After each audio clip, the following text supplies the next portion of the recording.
En 2002, l'entreprise Depature, confrontée à un marché du textile défavorable, décide d'externaliser sa production et doit donc faire face à une diminution de ses effectifs.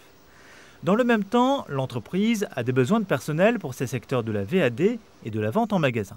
Elle met donc en place un dispositif de mobilité afin que les salariés puissent changer de métier dans les meilleures conditions. Les formations dispensées ont rencontré un grand succès. Les salariés, le soir, recopient les cours, font les exercices en famille, avec le conjoint.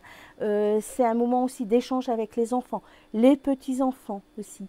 Donc ça a été quelque chose vraiment d'impressionnant. Ces formations, elles m'ont aidé pour prendre surtout confiance en moi, quoi. Quand on est arrivé ici, pendant une semaine ou 15 jours, on a été suivis par des formatrices.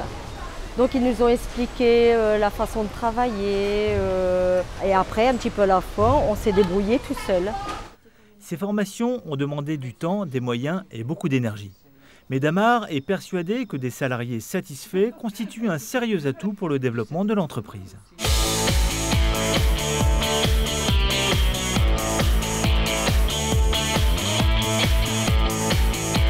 En 2005, Bayer Schering Pharma décide de se séparer de son unité de production pour des raisons stratégiques. Pour l'entreprise allemande, pas question de procéder à un licenciement sec des 400 collaborateurs qui travaillent dans l'usine. Très vite, elle décide de trouver un repreneur. Et pour cela, tout le monde se mobilise, la direction, les partenaires sociaux et les salariés. Les gens ont même demandé à faire des heures supplémentaires pour travailler, alors même que les repreneurs venaient visiter l'usine pour montrer que cette usine était productive. Finalement, l'unité de production est cédée pour un euro symbolique à la société Delpharm qui a repris 351 collaborateurs. 50 personnes ont quitté Bayer Schering Pharma sur la base du volontariat. On a réussi finalement à en faire un projet gagnant pour nos collaborateurs, soit en restant dans une activité industrielle qu'ils avaient choisie, soit parce qu'ils avaient des projets de reconversion ou de fin de carrière, dans lesquels aujourd'hui on sait qu'ils sont heureux et que finalement ils ne regrettent pas l'entreprise qu'ils ont quittée.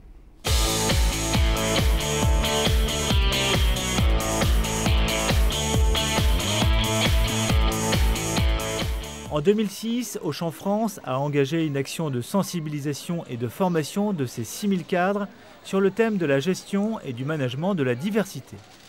Pour bâtir son programme, l'entreprise a fait appel à la fondation Agir contre l'exclusion et au Théâtre à la carte qui a écrit et joué des scénettes qui rappellent forcément des situations vécues. C'était vraiment du pain béni, je dirais, derrière de pouvoir utiliser cette formation pour gérer peut-être quelques situations en entreprise qui étaient des fois très limites, qui frôlaient la discrimination en disant « mais tu te souviens de cette situation, etc. On l'a vécu ensemble, comment tu l'avais vécu, comment tu l'avais perçu ?» Eh bien, tu vois ce que tu es en train d'effectivement de faire là, je pense qu'on n'en est pas si loin. Suite à cette sensibilisation et pour aller plus loin dans la lutte contre la discrimination, Auchan France a mis en place 3 comités. Il traite de la place des seniors dans l'entreprise, de celle de la femme à des postes de cadres dirigeants et de l'égalité des chances dans la promotion interne.